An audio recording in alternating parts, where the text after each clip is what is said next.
un honor, no solo por estar con vosotros, que también, sino porque además me concedéis el privilegio, envuelto en responsabilidad, de compartiros el mensaje de la palabra del Señor.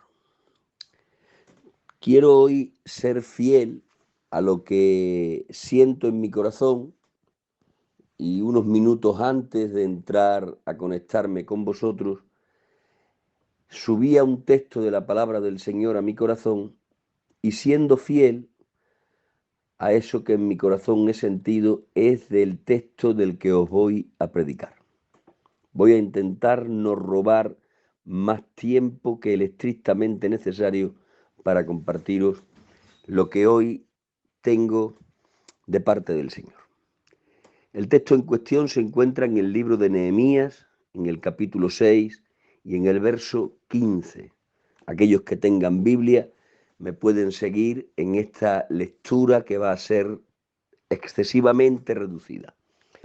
6:15 de Nehemías, dice así: fue terminado pues el muro el 25 del mes de Elul, en 52 días. En este escueto texto se nos presenta lo que es la consecución del éxito de un hombre de Dios que obedecía al nombre de Nehemías. Nehemías ha liderado la reconstrucción de los muros caídos de Jerusalén y ha sido capaz de liderar dicha reconstrucción en un periodo de tiempo excesivamente corto, 52 días. Así es como lo especifica el texto. Y digo que este escueto texto es la crónica de un éxito, sencillamente porque la palabra éxito en el diccionario de Dios se podría definir como completar, a realizar aquello que Dios nos encomendó. La palabra éxito en el vocabulario de Dios no implica fama, ni popularidad, ni estatus social. La palabra éxito en el diccionario de Dios puede estar exenta de todo esto que hemos dicho, pero siempre en su contenido tendrá esta otra definición: completar la tarea que Dios nos encomendó. Por eso digo que este texto nos está presentando lo que es el éxito de ese siervo del Señor que se llamaba Nehemías. Aquí se nos presenta que Nehemías reconstruyó los muros caídos de Jerusalén en 52 días. Y fue esa la tarea que Dios le encomendó a él. Por lo tanto, si él fue capaz de completar la tarea que Dios le encomendó, tenemos que decir que Nehemías fue un hombre de éxito en el Señor. Tengo la plena seguridad de que todos los que estamos hoy conectados también quisiéramos ser hombres y mujeres de éxito en el Señor, puntualizando, como ya he dicho, que éxito para nosotros y para Dios no implica necesariamente popularidad, no implica necesariamente fama, no implica necesariamente estatus social. Nosotros queremos ser exitosos en el Señor sencillamente porque queremos completar la tarea que el Señor para nosotros diseñó. Ahora bien, Nehemías, para alcanzar el éxito que nos aparece descrito en el verso 15 del capítulo 6 del libro que lleva su nombre, para alcanzar ese éxito aquí descrito, Nehemías tuvo que aglutinar en su vida tres ingredientes imprescindibles, tres ingredientes que serán siempre necesarios para terminar con éxito en el Señor. Y los tres ingredientes que acumuló, que aglutinó Nehemías en sí mismo, fueron presencia, propósito y poder. Esto dedicar son del todo necesarios en cualquiera de nuestras vidas si queremos terminar nuestros días tal como Nehemías los terminó. Si nosotros queremos completar a realizar la tarea que Dios para nosotros diseñó y así poder ser señalados como hombres y mujeres de éxito en el Señor, necesitaremos necesariamente aglutinar en nuestras vidas presencia, propósito y poder. Y necesitaremos aglutinar estos tres ingredientes en el orden en el que los he enumerado. Primero presencia, después propósito y para finalizar poder. Sencillamente porque en el lenguaje de Dios la presencia es más importante que el propósito y a su vez el propósito es más importante que el poder. Mirad, de nada sirve el poder de Dios si no hay propósito en el que invertirlo. Y jamás podremos descubrir el propósito de Dios para nosotros si no es en el escenario de tener el hábito de estar en la presencia del Señor. Solo aquellos que están en la presencia del Señor pueden descubrir el propósito que Dios para ellos preparó, y solo aquellos que descubren el propósito en la presencia hallarán la necesidad del poder divino para dar buen término al propósito que en la presencia descubrieron. Esto que acabo de deciros, que parece os decía que esto que acabo de deciros, que aparentemente es un trabalenguas, es una verdad que aparece enseñada a lo largo y ancho de la palabra de Dios y que de una forma concreta se nos enseña en la historia de este siervo de Dios llamado Nehemías.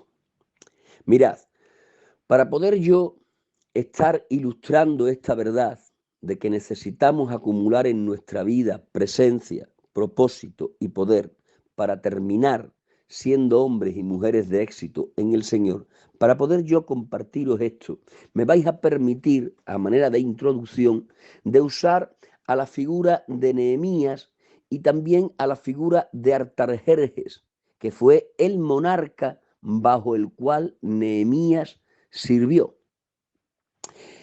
En esta ilustración que voy a hacer usando a estos dos personajes históricos, me gustaría que tuvieseis presente que cada uno de estos dos personajes van a estar representando a alguien. Artajerjes, en esta ilustración, va a estar representando a Dios mismo. Y Nehemías va a estar representando a un creyente cualquiera. Tengan presente esto que les acabo de decir.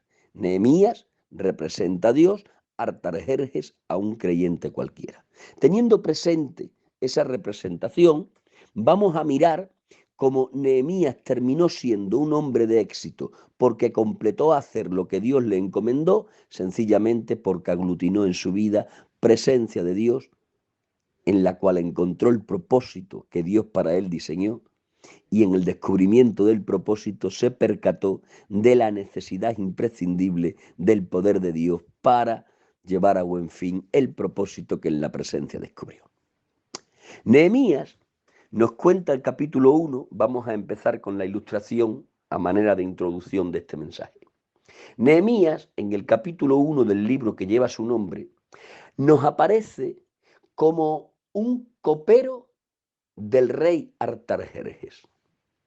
Ser un copero en el mundo en el que vivió Nehemías no era un cargo cualquiera. Ser copero en el mundo en el que vivió Nehemías, copero de un monarca, se entiende, era un cargo de altísima dignidad. Sencillamente porque aquel que ocupaba el cargo de copero del monarca tenía que ser un hombre de la entera confianza del rey. Es decir, que cuando un rey escogía a un copero, indudablemente lo escogía él. La elección del copero del monarca no era algo que se pudiera hacer democráticamente. Ningún rey de la antigüedad cometería el increíble error de buscar un copero y dejar que la búsqueda estuviese en las manos del pueblo, ni tan siquiera lo dejaría en las manos de un alto dignatario. Un rey de la antigüedad, cuando tenía que escoger a un copero, lo escogía soberanamente y a dedo, sencillamente porque en el copero tenía él que depositar lo que era la vida propia.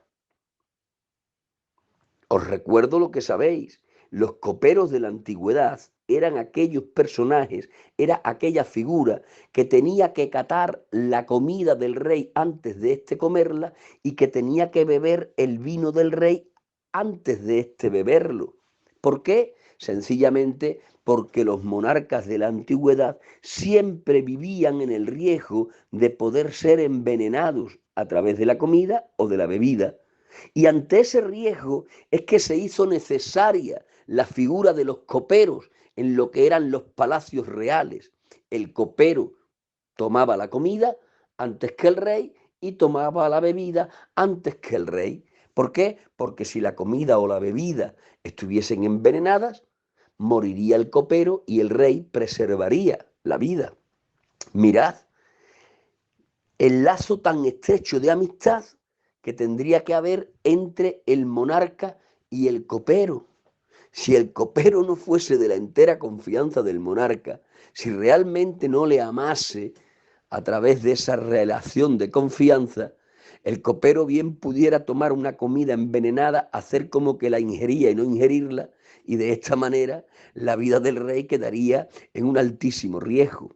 Por lo tanto, vuelvo a incidir, el hecho de que Nehemías aparezca en el capítulo 1 como copero del rey Artajerjes implícitamente nos está diciendo que Nehemías y Artajerjes tenían una relación de amistad basada en lo que era el aprecio mutuo. Cada día en la mañana, cada día en la tarde y cada día en la noche, la vida del rey Artajerjes estaba en las manos de Nehemías. Pero no solo por esto es que decimos que entre Nehemías y el rey Artajerjes tenía que haber una estrecha amistad, sino que también lo decimos por el hábito que Nehemías tenía a causa de su trabajo de tener que estar en el salón del trono.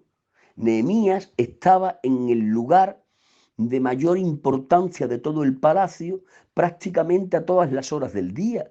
Tenía que estar a la hora del desayuno, tenía que estar a la hora de la comida, tenía que estar a la hora de la cena. Es decir, que Nehemías prácticamente vivía permanentemente en el salón del trono real.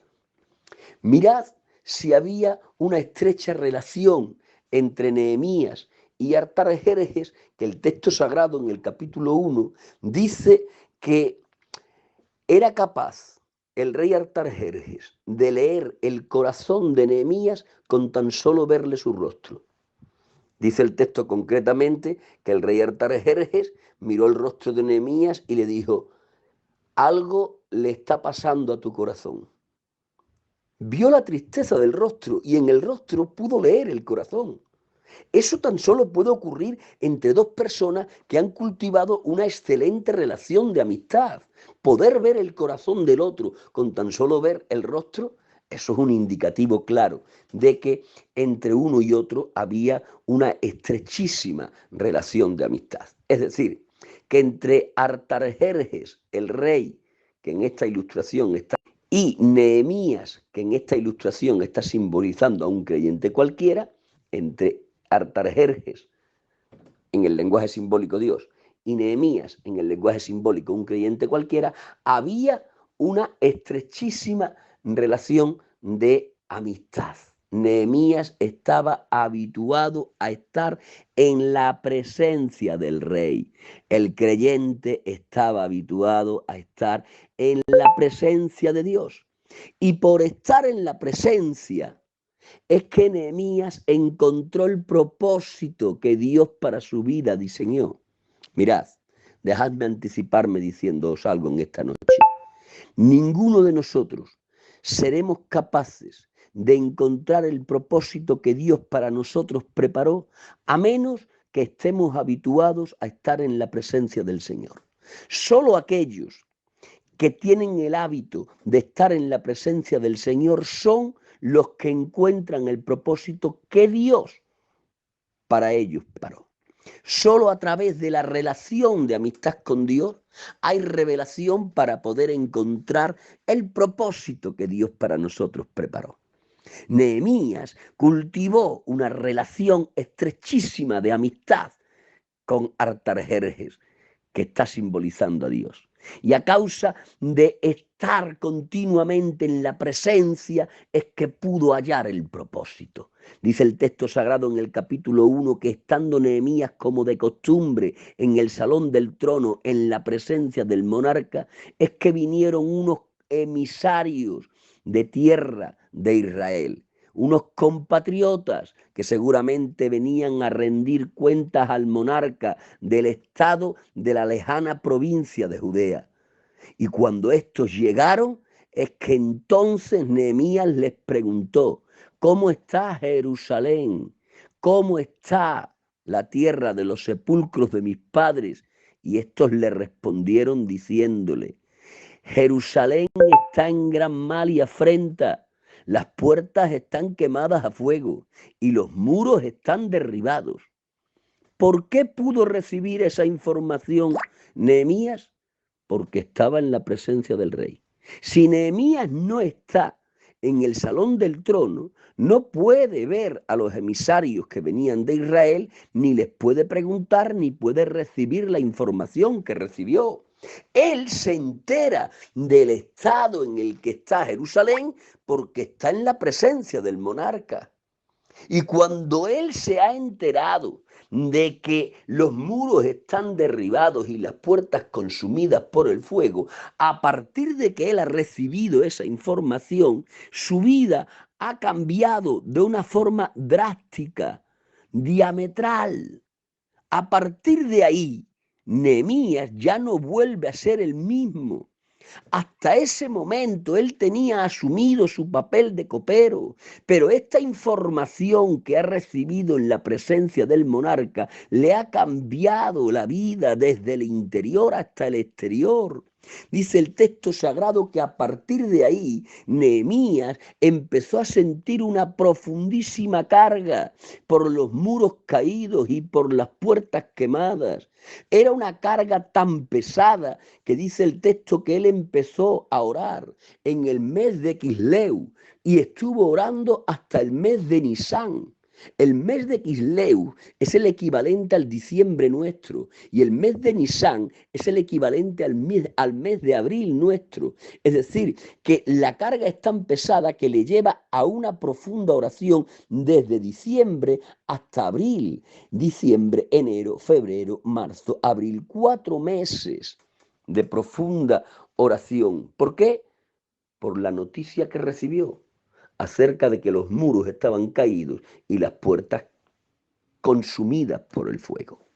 Mirad, un distintivo que tendréis que tener en cuenta, si es que no lo habéis descubierto ya, cuando descubráis el propósito específico de Dios para con vuestras vidas, será precisamente esto: la terrible carga que vendrá a vuestro corazón y a vuestras espaldas.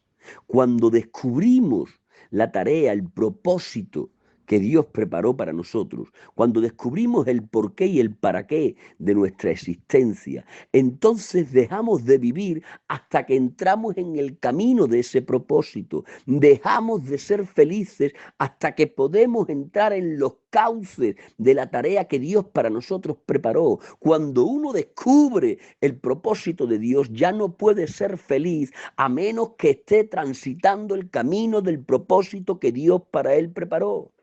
Nehemías en aquellas noticias ha descubierto su verdadero propósito. Es por eso que ha perdido las ganas de vivir. Es por eso que desde Quisleu hasta Nisán, desde diciembre hasta abril, ha tenido que estar orando a Dios. ¿Para qué? Para que Dios le permita entrar en la tarea que palpitaba en su corazón. Él se ha percatado que no ha sido dado a la vida para servir vino ni comidas delante de un rey. Él se ha percatado en ese momento que el porqué y el para qué de su existencia es enmaderar puertas quemadas y levantar muros caídos.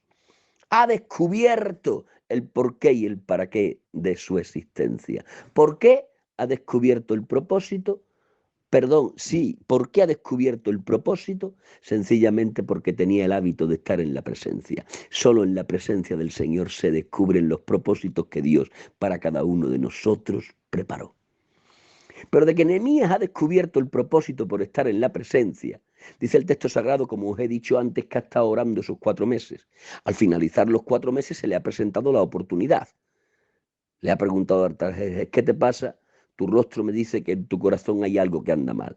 Pídeme lo que quieras. Y cuando Artajerjes le ha hecho la pregunta del millón, pídeme lo que quieras, entonces Nehemías ha sacado a la luz todo lo que ha estado planificando en los 4 meses de larga oración. Y le ha dicho, ¿cómo quieres que mi rostro no esté triste cuando yo ya sé, tengo conocimiento de que la tierra de los sepulcros de mis padres está en gran mal y afrenta? Cuando sé que las puertas están quemadas a fuego, cuando sé que las murallas están derribadas. ¿Qué es lo que pides? Pido que me dejes ir.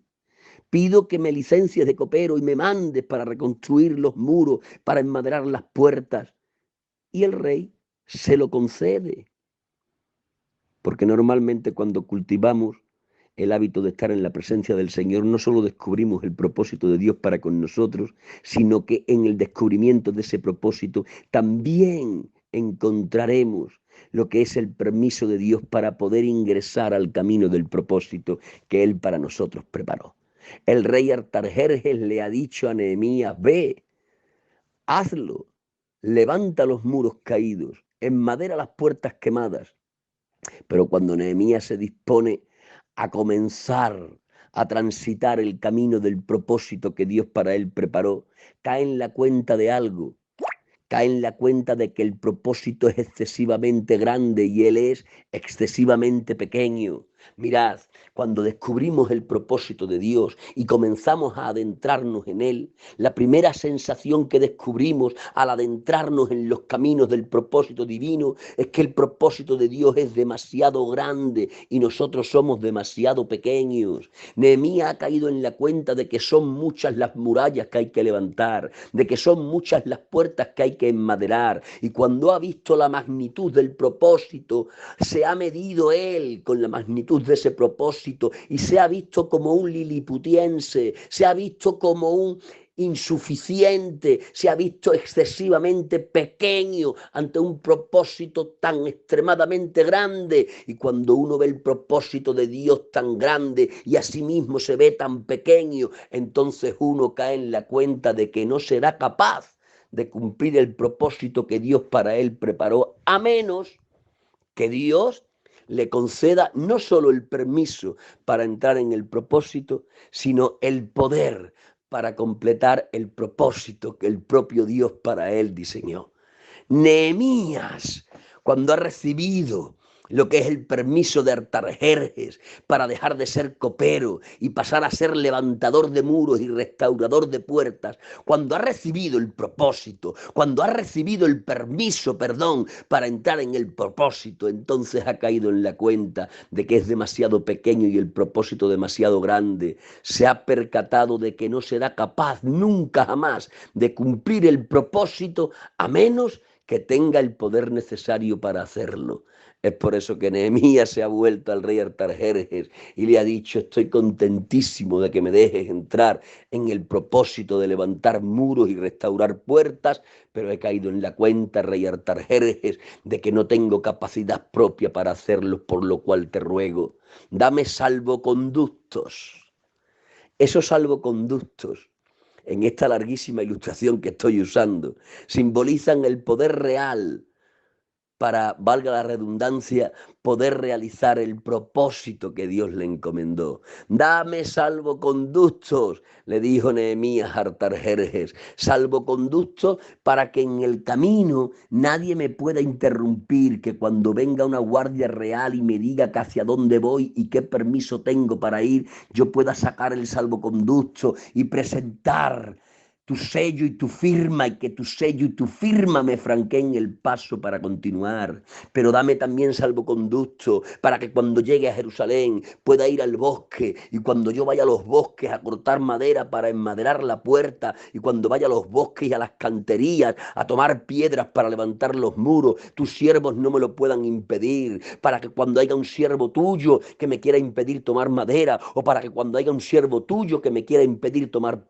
piedras, yo pueda sacar el segundo salvoconducto con tu firma y con tu sello, y les pueda decir que vengo de tu parte. Esos salvoconductos serían el poder real que me permitirán completar el propósito que para mí se diseñó. Y el rey Artajerjes le concedió el salvoconducto para que nadie le pudiese interrumpir en el camino, y el salvoconducto para tomar madera de los bosques y también piedra de las canteras. Esos salvoconductos representan al poder. ¿Se dieron cuenta? Nehemías acumuló en su persona presencia porque tenía el hábito de estar continuamente delante del monarca, pero por esa presencia cultivada pudo encontrar el propósito en la noticia que... Y como acumuló en su vida presencia, propósito y poder, entonces tuvo éxito. Dice 6:15, fue terminado pues el muro el 25 del mes de Elul en 52 días. Termina la tarea que Dios le encomienda porque ha acumulado en su vida presencia, propósito y poder. Si queremos realmente nosotros también terminar con éxito la tarea que Dios nos encomendó, vamos a necesitar emular a Nehemías y vamos a necesitar acumular en nuestras vidas presencia, propósito y poder. Mirad, cuando hablamos de presencia, ahora ya salimos de esta ilustración para compartiros rápidamente lo que tengo en el corazón. Cuando hablamos de que nosotros necesitamos cultivar la presencia con Dios, de lo que realmente estamos hablando es de cultivar una relación de amistad con Dios. ¿Saben cuál es el ingrediente imprescindible de una verdadera amistad con Dios? El ingrediente imprescindible de una verdadera amistad con Dios es el amor hacia Dios. El que se enamora de Dios es el que realmente cultiva una relación de amistad con Él. Ahora bien, el amor que da a luz la amistad es un amor de tal calibre que es capaz de poner a Dios en el primer lugar.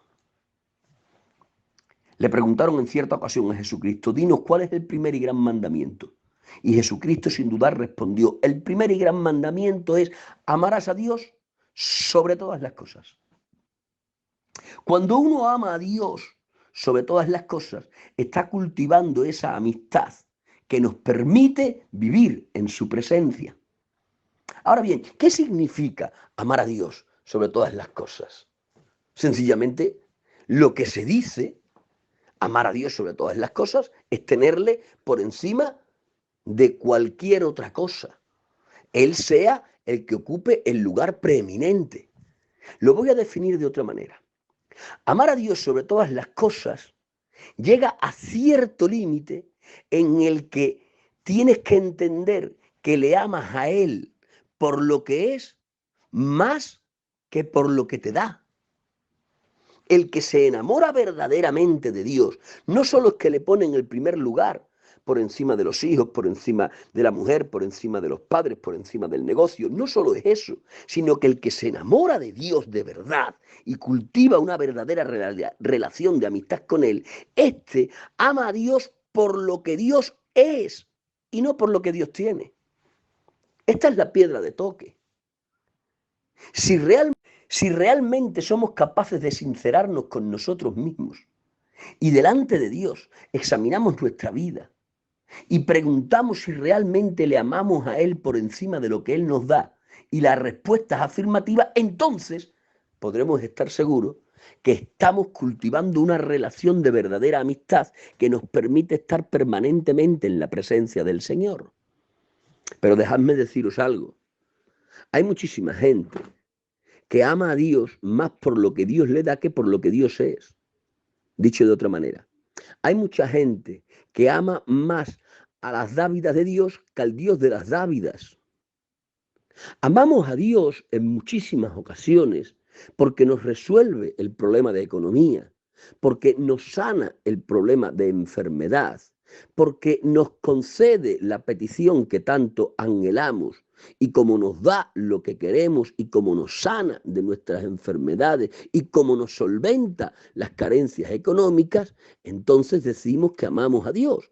Pero quizás estemos amando más a lo que Dios nos da que realmente a lo que Dios es. La pregunta que nos tendríamos que hacer sería esta. ¿Y si pedimos la solución al problema económico y esta no aparece? ¿Y si pedimos la sanidad para la enfermedad y la enfermedad acaba en muerte? ¿Y si pedimos reiteradamente eso que tanto anhelamos y Dios no nos lo acaba de dar? Si no hay solución económica, si no hay sanidad para enfermedades, si no hay un otorgamiento de aquello que tanto anhelamos, pregunto yo, ¿seguimos amando a Dios? Si somos capaces de decir que sí, si somos capaces de decir que sí en mitad del caos económico, en mitad de la enfermedad que perdura, en mitad de la petición no contestada, si seguimos diciendo que a pesar de eso amamos a Dios, entonces estaremos en el camino correcto para estar cultivando esa verdadera amistad que nos permitirá vivir perennemente en la presencia del Señor. Mirad, para ilustrar esto que os estoy diciendo en relación a la presencia, a la amistad y al amor verdadero hacia Dios, dejadme usar la figura de Moisés en uno de los muchos episodios de su biografía. Hay un episodio en la biografía de Moisés que ilustra perfectamente lo que os quiero compartir en el primer apartado de la presencia. Moisés, dice la Escritura, que era, como vosotros sabéis, el legislador de Dios para el pueblo de Israel. Conoceréis vosotros que le sacó de la esclavitud egipcia y os recordaréis en aquella oportunidad en la que Moisés asciende al monte y en su ausencia el pueblo se desmanda y peca. ¿Y de qué manera? Peca gravísimamente. Y cuando el pueblo peca gravísimamente en la ausencia de Moisés, Dios, que estaba viendo lo que el pueblo hacía, se lo comunica a Moisés, que estaba hablando en aquel momento con él. Y le dice, ¿has visto el pueblo? ¿Has visto tu pueblo? Se ha desmandado en tu ausencia. Poco han tardado en pecar. ¿Y de qué forma? Te voy a decir una cosa, Moisés. Voy a exterminar a ese pueblo. Pero a ti no. Les voy a exterminar a ellos. Y a ti te voy a poner sobre un pueblo más grande y mejor que este. Pero Moisés, recordaréis que se puso a interceder con Dios y en otras palabras le dijo, mira a ver si realmente miras mi cara, si me tienes por tu amigo, por favor, no los extermines, déjalo con vida. Y ya sabéis que Dios atendió a la petición de Moisés y no exterminó a Israel. Pero cuando no extermina a Israel por la petición de intercesión de Moisés, Dios le dice a Moisés, está bien Moisés, no lo voy a exterminar. Pero mira, te tengo que dar una noticia. A ellos les voy a permitir la vida y tú les vas a liderar, pero yo no puedo ir con vosotros. No sea que otro día vuelvan a cometer otro pecado, me enfurezca y en esa ocasión ni respetando tu cara los aniquile. Así que te doy lo que me has pedido, no los extermino.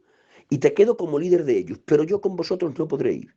Pero mira, para aliviarte un poco, Moisés, para aliviarte un poco te voy a decir que aunque yo no voy, te voy a mandar a mi ángel para que vaya contigo. Y además de esto te prometo que te voy a dar una nube todos los días para que os proteja del sol. Pero además de esto te prometo que os voy a dar una columna de fuego para que os proteja del frío en la noche. Pero además de esto, Moisés, te prometo que te voy a dar victoria sobre tus enemigos. Pero además de esto, Moisés, te prometo que te voy a dar la tierra prometida. Esa tierra que tiene montes y vegas y leche y miel y olivares y viñedos. Todo esto, Moisés, te voy a dar, pero mi presencia no irá contigo. Realmente lo que Dios le ha propuesto a Moisés no es una mala noticia. Bajo mi criterio es una buena noticia. Dios le ha dicho, los voy a exterminar. Moisés le ha dicho, por favor, no los extermines. Y Dios se lo ha concedido, le ha dicho, de acuerdo, no los extermino. Pero no solo te voy a dar lo que me has pedido, te voy a dar lo que no me has pedido también. No solo no los voy a exterminar, sino que te voy a dar el liderazgo sobre ellos. Pero además del liderazgo, te voy a dar un ángel que te va a acompañar. Pero además de esto, te voy a dar una nube que te va a proteger del calor durante el día. Y te voy a dar una calefacción en una forma de columna de fuego que te aminore el frío en la noche. Pero además de esto te voy a dar la victoria sobre tus enemigos. Pero además de esto te voy a dar una tierra prometida que tiene montes, vegas, leche, miel, viñedos, olivares. Es decir, que todo lo que le ha dicho Dios a Moisés es bueno. No los extermino, te hago líder de ellos, te doy un ángel, te doy una calefacción por la noche, te doy un aire acondicionado durante el día, te doy la victoria sobre tus enemigos, te doy montes, vegas, leche, miel, olivares, viñedos. Realmente lo que le ha dicho Dios a Moisés es extraordinariamente bueno. Si a mí me lo hubiera dicho Dios, yo seguramente hubiera firmado el contrato y hubiera dicho al Señor, a ver, ¿dónde hay que firmar? Imagínate, haciéndolo contemporáneo. Es como que Dios me dice mañana a mí o te dice a ti, voy a hacer de ti un ministerio de carácter internacional. Vas a poner las manos sobre los enfermos y van a sanar. Vas a llamar a los demonios de los cuerpos y van a salir. Vas a ir a naciones y vas a conquistarlas para el Evangelio. Te voy a dar palabra de sabiduría y palabra de ciencia. Te voy a dar don de fe. Te voy a dar don de hacer milagros. Te voy a dar... Yo seguramente le hubiera dicho, pues me parece bien. Aunque al final del contrato me hubiera dicho Dios, pero mi presencia no irá contigo. Aunque al final del contrato hubiera puesto eso, pues igual yo quizás hubiera firmado el contrato. Porque esto es lo que realmente le está presentando Dios a Moisés. Le está diciendo, te voy a dar fama, te voy a dar poder, te voy a dar éxito, te voy a dar, van a hablar de ti de generaciones y generaciones y generaciones. Pero mi presencia no irá contigo. Liderazgo. El pueblo no es exterminado. Te doy la nube durante el día, te doy el fuego durante la noche, te doy la victoria sobre los enemigos, te doy los montes, las vegas, la leche, la miel, los olivares, los viñedos. Pero mi presencia no era contigo. Era la única parte un poco negativa del contrato. Lo sorprendente es la respuesta de Moisés. Moisés le dice a Dios, si tú no vienes conmigo, no me muevas de aquí. Le estaba diciendo Dios a Moisés, prefiero un desierto inhóspito contigo que la tierra prometida sin ti. Yo no me he enamorado de tus dávidas, yo me he enamorado de ti. Yo no quiero viñedos, ni montes, ni vegas, ni leche, ni miel. No quiero ángeles, no quiero fuego durante la noche, ni tampoco sombra durante el día. Yo te quiero a ti. No me he enamorado de lo que tú me das, me he enamorado de ti. Esta es la esencia del amor hacia Dios, que realmente cultiva una verdadera amistad con Él y que nos permite vivir permanentemente en la presencia del Señor. Por lo tanto, para cultivar el primer ingrediente que nos llevará al éxito en cuanto a la tarea que Dios nos encomendó es la presencia, y la presencia implica amor a Dios sobre todas las cosas.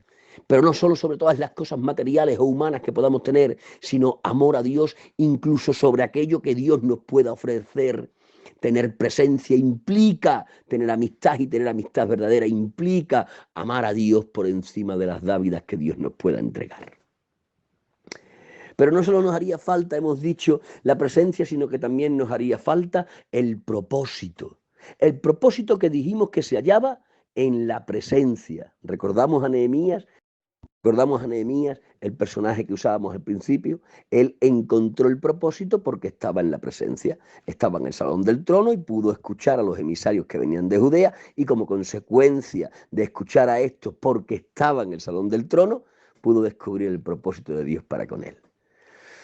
Mirad, en cuanto al propósito, os tendría que decir que Dios tiene un propósito personal, individual e intransferible para cada uno de nosotros. De hecho, os tendría que decir que el propósito de Dios contigo es anterior a ti. De hecho, es la razón de tu existencia. Dios primero crea el propósito y después crea a aquel que tiene que llevar a cabo el propósito. Tu existencia fue dada porque había un propósito anterior a la misma. De hecho, el propósito es el porqué y el para qué de tu existencia. Si yo tuviera que definir la palabra propósito, haría la siguiente definición. Propósito es por qué y para qué de algo. Y sería una definición más que correcta. Lo podéis buscar en cualquier diccionario. Propósito es equivalente a por qué y para qué de algo o alguien. Y Dios es un Dios de propósitos. Eso enseña la Escritura desde Génesis hasta Apocalipsis. Y cuando Dios nos está enseñando que Él es un ser de propósitos, lo que nos está enseñando es precisamente esto. Él no crea por crear. Él crea siempre con un porqué y un para qué. Dios no trae a la existencia a nadie porque esté aburrido o porque no tenga otra cosa mejor que hacer. ¿Qué va? Cuando Dios hace surgir a alguien a la existencia es porque de antemano ya ha tenido un porqué y un para qué para ese que a la existencia ha traído. Antes de tú nacer, antes de gestarte en el vientre de tu madre, antes de que tu madre y tu padre se conociesen, antes de que toda tu línea genealógica viniera a lo que es la existencia, antes de todo eso, ya Dios preparó un propósito, un porqué y un para qué. Y cuando preparó el porqué y el para qué de tu existencia, entonces te hizo existir. Es decir, que existes para ese porqué y para qué. Y hay un porqué y un para qué, hay un propósito personal, individual, intransferible de Dios para ti. Hay un propósito que lleva el número de tu documento nacional de identidad. Todo lo que hay en ti, en el aspecto físico, en el aspecto anímico, en el aspecto espiritual, está en consonancia con el propósito que fue la razón de tu existencia. Si dejamos pasar nuestra existencia en esta tierra sin haber descubierto el propósito de Dios, nuestra existencia será vana. No tendrá realmente un porqué, ni tampoco un para qué. No hay nada más triste que haber transitado por esta vida sin haber descubierto el propósito que fue el porqué y el para qué de nuestra existencia. Pero dicho propósito, que es tuyo y de nadie más, ese propósito que lleva lo que son tus perfiles físicos, anímicos y espirituales, ese propósito que está diseñado exclusivamente para ti, no lo vas a encontrar a menos que te habitúes a estar en la presencia del Señor. Es por eso que te animo a que cultives amistad con el Señor, invirtiendo tiempo en estar propósito que Él para ti diseñó. Si Nehemías ilustra perfectamente esto, también San Pablo lo hace. El apóstol San Pablo entendió que no había nada mejor que hallar el propósito de Dios y transitarlo. Él sabía que lo más grande que le podía pasar a una vida era transitar el camino del propósito que Dios para esa vida preparó. ¿Recordáis aquel pasaje famoso del apóstol San Pablo en la segunda carta que dirige a su hijo Timoteo? Ya sabéis que Timoteo era hijo espiritual y ministerial del apóstol San Pablo. Y también sabéis que cuando San Pablo escribe la segunda carta que le dirige a su hijo Timoteo, este se encuentra siendo el líder de lo que era la obra en Éfeso. La obra en Éfeso en aquel momento era el centro neurálgico del cristianismo de aquel momento. Timoteo estaba liderando la obra más grande porque allí lo había plantado su padre San Pablo. Pero Timoteo en ese momento está en un bajón anímico. Hay notas autobiográficas acerca de Timoteo en la pluma de San Pablo que nos hacen saber que Timoteo era un hombre de un carácter apocado, era un hombre retraído, era un hombre que ante las adversidades se empequeñecía, y en ese momento Timoteo, siendo tan de Dios como era, estaba enfrentando tres grandes adversidades. Estaba enfrentando lo que era la persecución de Nerón sobre la iglesia de Occidente, estaba enfrentando lo que era la multiplicación de las herejías en la iglesia de Oriente, y sobre todo estaba enfrentando lo que era el vacío que le quedaba al saber que su padre y mentor San Pablo estaba preso en la cárcel pública de Roma y a punto de morir. Sobre todo esta tercera adversidad había afectado negativamente en el plano anímico a Timoteo, hasta el punto que Timoteo ha dado un par de pasos hacia atrás en el ejercicio de sus responsabilidades como líder de la obra en Éfeso. Y cuando San Pablo, preso en Roma, en la cárcel pública, se ha enterado de que su hijo Timoteo se encuentra alicaído al haber sabido que él está a punto de morir, le escribe la segunda carta a Timoteo para animarle, y entre muchas cosas que le dice una que es sobre la que quiero llamar la atención aquí ahora. Le dice una que es la que yo voy a tomar para ilustrar la importancia del propósito de Dios en tu vida. Le escribe San Pablo a Timoteo y le dice: hijo mío, Timoteo, es verdad que estoy a punto de morir. Es verdad, hijo mío, Timoteo, que la sentencia del juicio me viene desfavorable. Es verdad que me queda poco tiempo. Es verdad que de aquí a poco me van a separar la cabeza del cuerpo. Pero tranquilo, Timoteo. Y aquí la palabra que yo quiero enmarcar hoy con letras de oro. Tranquilo, Timoteo, porque yo he acabado mi carrera. He acabado mi carrera. Con esa expresión es como que San Pablo está diciendo: Timoteo, no te preocupes por mi muerte. Mi muerte aquí en la tierra viene dada porque ya he transitado todo el camino de la carrera del propósito que Dios preparó para mí. Es como que le estaba diciendo: hijo mío, Timoteo, yo no voy a morir porque hay una sentencia contraria de la judicatura romana, ni tampoco voy a morir porque un verdugo vaya a usar un hacha para cortarme la cabeza y separármela del resto del cuerpo. ¿Qué va? No hay poder ni en la judicatura romana ni tampoco en el verdugo para quitarme a mí la vida. Mi vida está entrelazada al propósito que Dios para mí preparó. Mi vida se termina porque el propósito de Dios para conmigo en esta tierra también se terminó.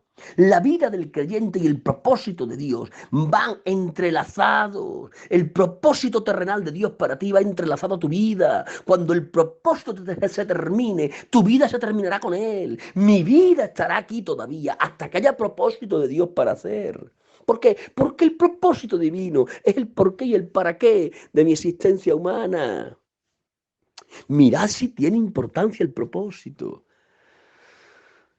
Que mi vida y tu vida están determinadas aquí en la tierra por el propósito que Dios para nosotros diseñó. Viviremos mientras que haya una parte del propósito que realizar. De que el propósito se acabe, nuestra vida también se acabará. No hay manera más gloriosa de morir que habiendo cumplimentado el propósito que Dios para nosotros preparó. Es por eso que San Pablo le dice a Timoteo: no te entristezcas, a mí no me mata nadie. Yo muero en esta tierra para irme con el Señor porque el propósito terrenal que Él para mí preparó se agotó. He corrido toda la carrera, he hecho realidad todo lo que Dios acerca de mí escribió, he cumplido el sueño que Él conmigo tuvo en el plano de lo terrenal. Por lo tanto, queridos hermanos, en esta noche os quiero decir que después de cultivar el estar en la presencia del Señor, tenemos que descubrir el propósito que Él para nosotros diseñó, y lo tenemos que descubrir en esa bendita presencia. De que descubramos el propósito, lo único que tendremos que hacer será invertir todos nuestros esfuerzos, invertir todos nuestros años, invertir todos nuestros intereses, sencilla y únicamente en cumplimentar el propósito que Él para nosotros preparó. Que podamos decir, como dijo San Pablo: he acabado mi carrera, que ese sea el epitafio de nuestra tumba: he hecho lo que Dios me mandó hacer.